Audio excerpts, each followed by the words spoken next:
How are we doing today, guys? Thank you once again for joining me on Viper 9 Toy Videos. Today, I have the brand new pre-Vizsla from the Star Wars Vintage Collection, the Clone Wars. This figure here is VC $299. Some of my previous videos, I was well into 300, 304, 306, so on and so forth. This one here is $299.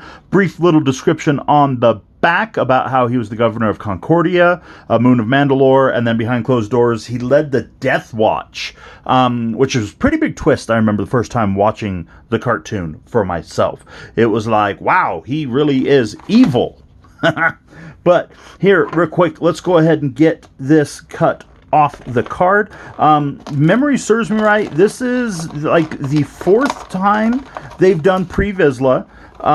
It was 2 times in the Clone Wars cartoon style, which I have done a video on him previously. You can go back and check it out on the older style pre-Vizsla, and he also came with a Mandalorian speeder, which I also did a video on. And then I think the only other time he's been made as a figure, was in 5-point of articulation for the Clone Wars line, I think. I'm not 100% sure now that I say that out loud. He may not have been. If you're familiar with Vizsla in the cartoon, he is the first person that we see wielding the dark saber when he fights Obi-Wan, and then he later fights Darth Maul. Spoiler alert, Darth Maul kind of kills him. And then that's where you get the loyalists from, that back Darth Maul over Bo-Katan, because technically Darth Maul beat him in combat and took the Darksaber, therefore he was the leader of Mandalore. So those loyalists were like, wow, he's our leader. And then they painted themselves all up to look like Darth Maul, and it was really kind of adorable. That's funny. I think I may have fracked up my backpack there just a little bit, but we will look at that here in a second. So let's go ahead and take a look at pre-Vizsla himself. So he does have the double ball joint neck. Oh, wow. My guy looks like he might have a little bit of a problem going on with his back. His neck's wanting to be a little bit more wobbly than what I like. I don't know if you can see that down there in the joint. I don't like that one little bit. And that's probably due to the shoulder pads are 2 pieces. So the articulation in the shoulders are really nice because of how those are free-floating shoulder pads. The elbow articulation is killer on this guy. He does have wrist rockers. It does look like 2 vertical wrist rockers.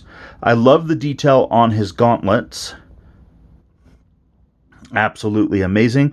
The design on his chest there to show that he is, part of the Deathwatch. Deathwatch? Yeah, I think it was Deathwatch. And then he does have the built-in leg holsters. Oh, those slide in really nice. Nothing like the older style Deathwatch figures. The pistols are still really rubbery, but that slides in really well. But they also hold in fairly tight too, so you don't have to worry about losing them like you do on the ARC Troopers. That is nice. I dig that a lot. Then the backpack, something.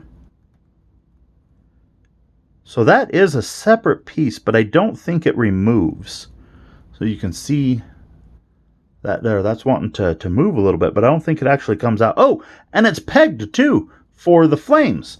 So you can put the flame effects from some of the other Mandalorians that we've gotten onto this. And then that helmet, slides right. Oh, look how good that looks. That looks really, really awesome. I am not going to lie. Oh, I'm so excited.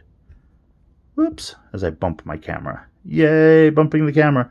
I really dig his coloring. You can see there's 3 different tones there. So they've got a lighter, a dark, a light, and then the green that matches his jumpsuit. Oh, I didn't finish talking about his articulation. So he has the mid-chest swivel, the new hip articulation, which is really, really kind of nice, except for it does look like his holster gets in a way there a little bit on that side. The knee articulation where it's hidden inside the knee pads. I dig that quite a bit. And then, of course, the ankle rockers. Let's see if I have a flame effect here real quick. So I know I have a flame effect. I just have to dig it out of my box here. Come on. You two. Boom, flame effects. So, like I was saying, you can actually plug flame effects that come with the different Mandalorians. I think Boba Fett comes with one.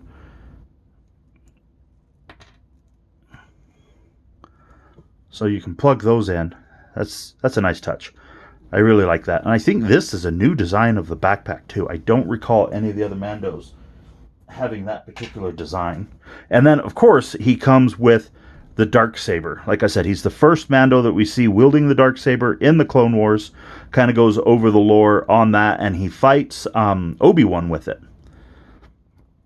When Obi-Wan's investigating the Deathwatch for trying to assassinate the Prime Minister of Mandalore, who Obi-Wan was also in love with. But that's besides the point. So, overall, guys, this is really good. I still think I'm going to stick with my Darth Revan as the best figure of 2023. But this guy is really, really, really, really, really close to running that up. Like, if Revan is a 10, he's like a 9.8 in my opinion. Not that I never rate. Why would I rate? Other people do that. I don't need to. Other people that I'm just going to go ahead and leave it at that right there, guys. I'm going to go ahead and leave it with hit that like, smash that follow if you haven't already. Please also do follow me on Facebook and Instagram so you can see, all the awesome pictures and that I do. At least I think they're awesome. They might not be awesome, but I think they are. And thank you for watching, guys.